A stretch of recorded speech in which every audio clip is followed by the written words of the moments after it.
छोड़नी पड़ी। और हरियाणा में जो बड़े बड़े फैक्ट्री में काम करने आने वाले दूर के लोग हैं, उत्तर प्रदेश के लोग हैं, बिहार के लोग हैं, हमारे यहाँ पे लोग आते हैं, उनका क्या हो? उनसे तो उस नौकरी से तो उनका घर चलता था, चूल्हा चलता था, आज तो वो सब बंद हो गया है।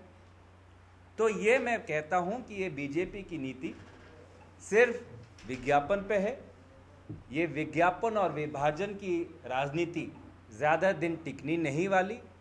अच्छे दिन, अगर आने वाले दिनों में भी अच्छे दिन सिर्फ मोदी जी के लिए रहे तो मोदी जी की सरकार भी ज़्यादा दिन टिकनी नहीं वाली। और जो बीजेपी सरकार, कोई भी सरकार जिसके कारण किसानों का नुकसान होता है, श्रमिक का नुकसान होता है, युवाओं की नौकरी जाती है, ग्रामीण क्षेत्र पे प्रभाव पड़ता है, जो भी सरकार भारत के गरीब के विरोधी हो और भारत के अमीर के पक्ष में हो, वो सरकार ज़्यादा दिन टिक नहीं पाती। ऊपर वाला भी है, भगवान भी है, अल्लाह भी है, जीसस क्राइस्ट भी है, और गांव के लोगों का, उनकी मन की जो आकांक्षाएं हैं, वो डर है, वो भी है। तो ये सरकार जो गरीब विरोधी और अमीर के पक्ष में हो, ज़्यादा दिन टिक नहीं सकती। ये अभी भी ढोल बजा रही है, इसको तो इस वक्त काम पे लगना चाहिए था। आप ये देखिए, अगर आप जो काम करने वाला है वो काम करते वक्त बातें नहीं करता, क्योंकि अगर ज़्यादा बातें करे तो काम नहीं होता, और जो ज़्यादा बात करता है वो काम नहीं कर सकता।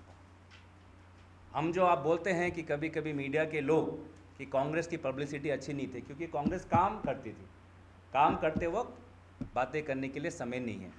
लेकिन बीजेपी सरकार के पास बातें सोशल मीडिया के लिए समय ही समय है, काम के लिए समय नहीं है, जिसका नतीजा आज आंकड़े आपके सामने है, आपके बुकलेट में है। मैं ज़्यादा और समय लेना नहीं चाहूँगा। इसके बाद अगर आपके कोई प्रश्न हो तो बेशक जहाँ तक हो सके मैं उत्तर देने की कोशिश करूँगा। धन्यवाद।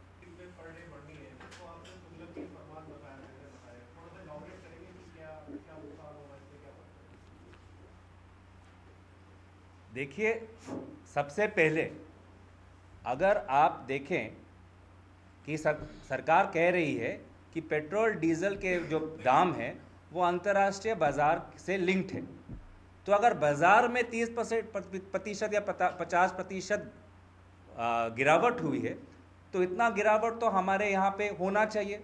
तेल का दाम अगर हम देखें कि अगर अंतर्राष्ट्रीय मार्केट में कितना गिरावट हुई है, तो वही गिरावट अगर हम अपने मार्केट में लें तो लगभग अभी तेल, पेट्रोल और डीजल का दाम लगभग 30 रुपये का होना चाहिए। लेकिन सरकार तो ये नहीं किया, सरकार ने तो उल्टा एक्साइज ड्यूटी बढ़ाया है।